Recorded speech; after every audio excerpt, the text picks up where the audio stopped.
My next show. What's good, my beautiful people, and my ugly people as well? You're about to watch an episode of Charlie Sloth's wrap-up. Now, the show normally lives on the iPlayer, but it only lives there for 30 days, and my beautiful friends from outside of the UK can't watch the show, so now we're bringing it here to YouTube. Sit back, relax, and enjoy it. Now remember, if you want to watch exclusive episodes of the wrap-up, you've got to go to the BBC iPlayer. You can do that by clicking right here. You see that there? Magic, fam, man's like dynamo. I'm a magician. Inside the wrap-up, cuz, get involved.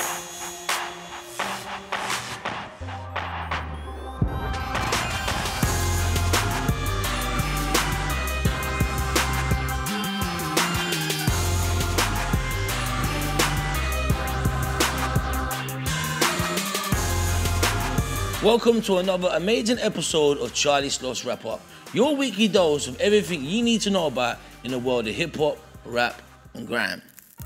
Now, you guys know me. Compared to most DJs, I'm as humble as it gets. But this week, we're gonna start the show with me winning the GRM Rating Award for Best DJ. Now, some people say I'm really intelligent, charismatic, charming, beautiful, sick.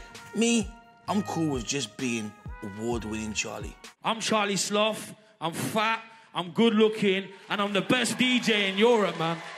In other news, man like Chip dropped his third diss for Bugsy Malone in a week. But it looks like Bugsy ain't saying nothing, fam. He ain't gonna reply. Cause, why did you risk it? Looking like Kylie Jenner with your big lips. And finally, man like Stormzy became the first artist in the UK to hit the top 20 single charts with a freestyle. And 50 lucky fans got to go and have chicken and chips with Stormzy and were even treated to a live performance. Man contacted me about UK rapping at OC's actually on. Yo, that brother sounds like me. That brother sounds like Storm. That's not man. Previously, the only artist to do this was JME, hitting the top 40 with 96. You know what it's called, I can't say it though. Today on the show, I'm going to be joined by a jammer for an exclusive interview and performance. But first, let's catch up with this week's in-house producer who goes by the name of Mikey J. Ooh, sure. Man like Mikey J. What's up, bro? How are you, man? Bless, man. You? I'm good, thank you, bro. First things first, the name. Where's the name come from? You know what's funny, yeah? I have to big up the jumper for this one. My name was a clash between... I've got a dance company as well, so my tag there was called Jester. And then I had Michael, but I needed a name to go and do the jump off. So I was like, let me put the two together and made Mikey J, and then it stuck. I don't know. Yeah. So, bruv, what records are you responsible for? Female All-Stars, Miss Bratz, Get Dark, Kano Mic Check. So you got 3 records from me here today. Yeah. What's the first record you're gonna play for me? This is one's called Go, anyway, check Go, it out. alright, let's hear it.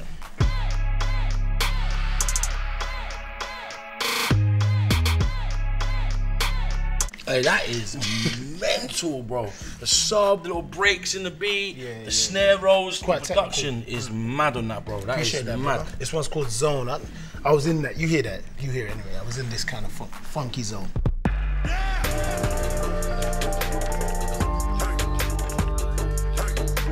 Hey, that's sick as well. Do you know what? I can hear that being in a film, in a scene where man gets wavy, but then when the chants come in, like a dark edge to it. You know what I mean? Yeah. That's bad. Next one's called 12, man. It just got to this point where I stopped naming them. Just giving them numbers. Just giving them numbers, man.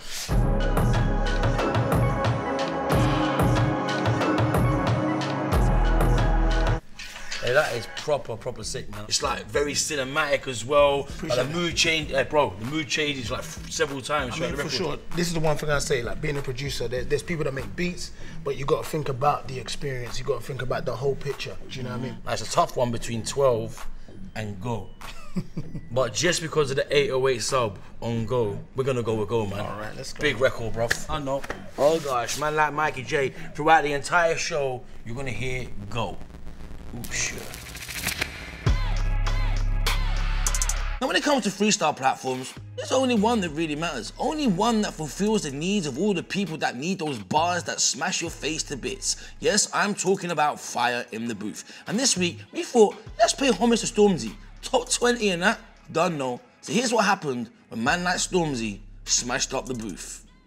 Still owes me 20 quid for a new mic, actually. They wanna f with the kid, I'm like, alright, tell him just wait till I come.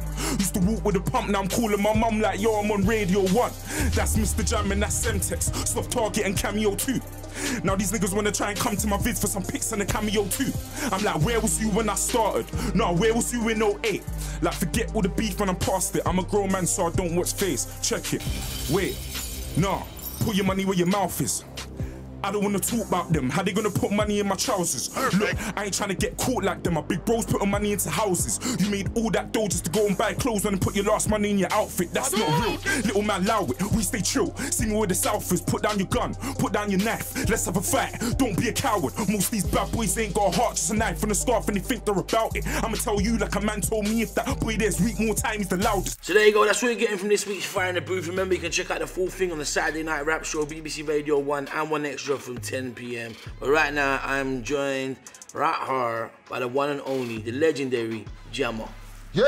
Over the last year, the amount of heat Skepta and Boy Better Know generated, and the amount of traction that it's brought to the grime scene, to UK music, it's insane, to the point where a lot of the artists that we've idolised for years over here are now flipping it and coming and saying, yo, this now is the idolising man over here. Yeah. How does it feel for you when you're seeing man like Drake and Kanye loving Skeppy and everything that you man are doing? I'm gonna be real, like, before I used to be very vocal on Twitter and stuff, we was always the guys. Let's be real. We've been smashing it here for the past 15 years. I've been going raves all up and down the country, Europe, the world, killing it.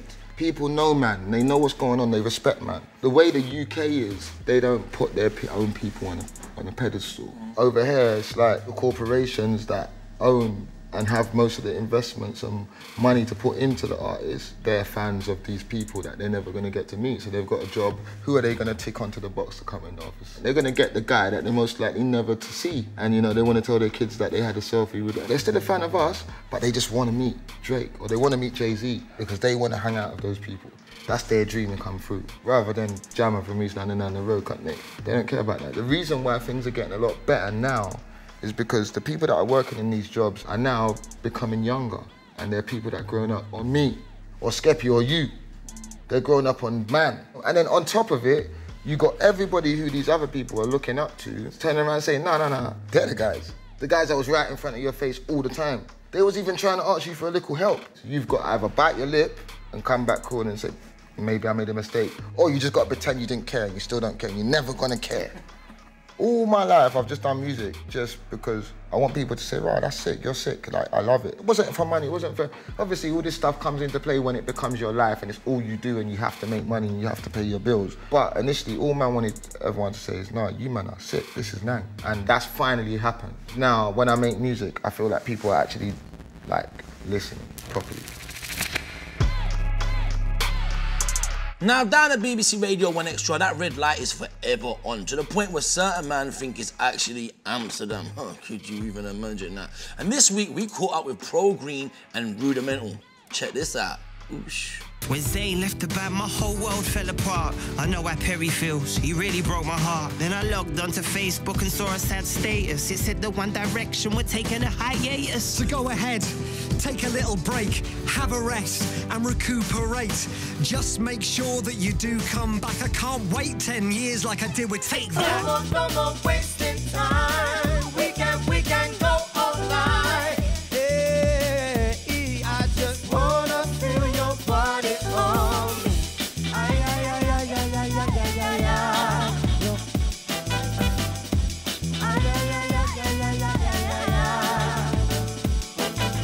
So we're gonna do top 5, Jammer, yeah?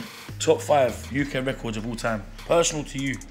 I think coming in at number 5 would be Dilemma. So Solid Dilemma comes in at number 5. Because for me, when I heard that record, it made me think about music different. What are you doing? Does this even make any sense? But it's sick.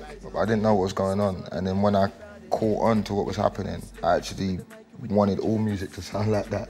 Number 4, I would have to say, would be Master Steps Melody. Wow. Number 3, I would say, would be Storm by Wookie. Number 2 would have to be Most of the Musical Mob. Just because Post-sex? Post-sex, yeah. Musical mod post-sex. Just because it was just groundbreaking for me at the time of just music, just like... I remember being in Alexandra Palace and, I don't know if I'm allowed to say this or not, the Heartless Crew played musical mod for the first time and there was 5 gunshots. So that was my experience of, and that's the first time I heard the record. Because remember, that was garage days. You know what I'm saying? It was pivotal. Transition was just like, you know what I mean? There was nothing like it. And then number 1 would have to be, I don't know the artist. I'm not sure of the artist, but it's Tainted Love. Do you remember the instrumental of Tainted Love? Tainted Love. Yeah, that was big. Like, that was big. For me, because like... Who produced that? I've got it on vinyl, you know. Yeah, I think I still got that. Yeah, I got it on vinyl. I can't remember who produced it. Do you know why I said that record no more? Because that structured what I wanted to be. Because if you remember how early that record was, Fonty caught onto it years down the line, started mixing it in as a crisp biscuit. I had that record from like, my sister was older than me, so I had that record in my family. And that kind of was the earliest memory of me wanting to be a producer because I didn't understand what was going on in that vinyl and I always used to play it, so that's my number 1. Wow, that's a dope top 5, bro. What's good with it, Charlie? It's your boy Tino. Come on, today I'm going to be showing you some ELISHA Francis jewellery with a little twist. So let's get it. So I'm sat here with ELISHA herself and I'm going to pass it over to her quickly and let her tell you a little bit more about the brand. I'm ELISHA Francis. I'm a jewellery designer based in London. I make bespoke jewellery using different gemstones, so they all have different meanings. So these are my gemstone necklaces. The grey one is hematite with the signature ELISHA Francis, and the blue one is sodalite with the skull and diamante detail. Likes, everything. This is the King and Queen Onyx bracelets. Basically his and her match for every king and queen out there. Likes. Hey Charlie, how can you be a king and have no queen? It don't make sense. What's there not to like? Hey Yikesters, I told you that I had a little twist. You didn't listen. So these are my custom sneakers using Swarovski crystals and glitter for all those glamorous guys and girls. Likes. The Swarovski crystals on the swoosh and the top panel of the strap, the glitter panels all over, and it's the Air Force One mid on the light high tops. It's also a custom shoe, so she doesn't make the same one twice. My only dislike is that they don't have my size. Yikes, yikes, yikes.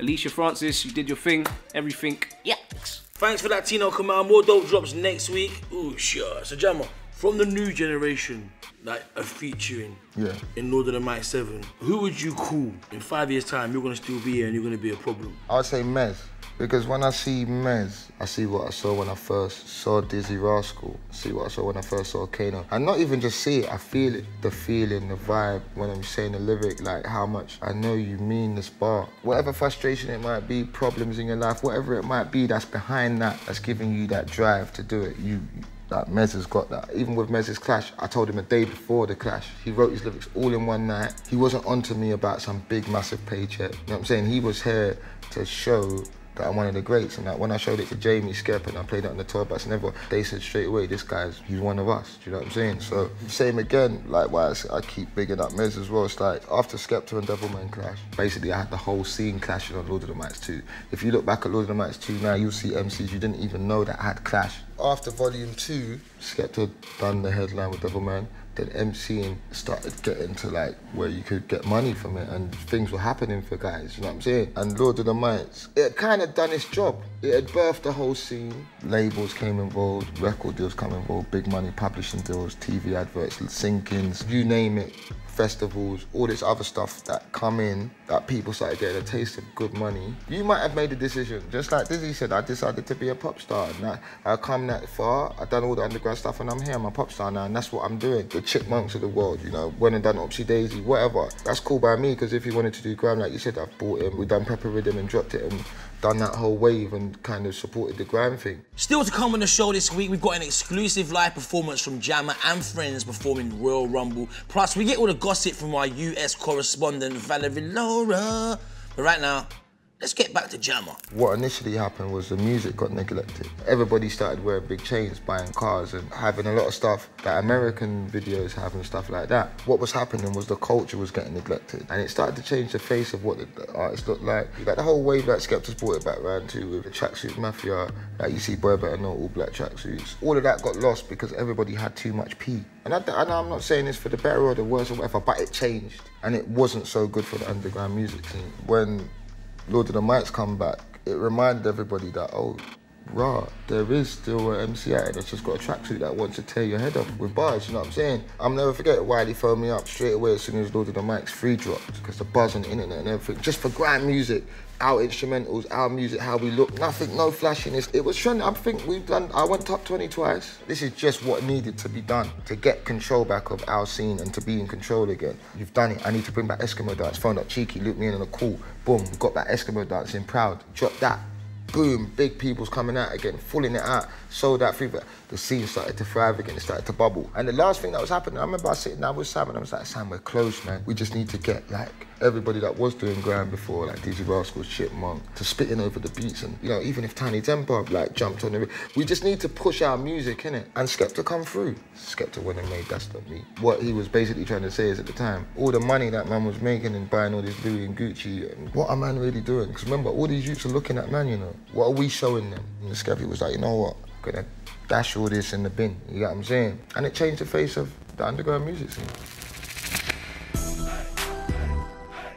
Hey Charlie, it's Valerie Lora here with all this week's gossip from New York City. Kanye West had an interesting encounter with an inspiring female rapper. Take my CD, man, sign me, man. But I can't promise I can sign you. You can't promise that. You can promise you can listen to this. Praying to God, I hope he hear me when I sleep. Praying to God, I hope I hear the funny creeps. Rick Ross got engaged to his girlfriend, 21-year-old Lyra Mercer. She posted the engagement ring as you do. Drake and Future drop a new mixtape, What a Time to Be Alive, which is actually more of an album. Apparently the cover art is a stock image from Shutterstock. Also, Chris Brown thought that some of the lyrics on the song Diamond Dancin' were aimed at him and Rihanna. You should go back to a perfect match for your unstable. He Instagrammed a paragraph about people being insecure with the hashtag, others barely hold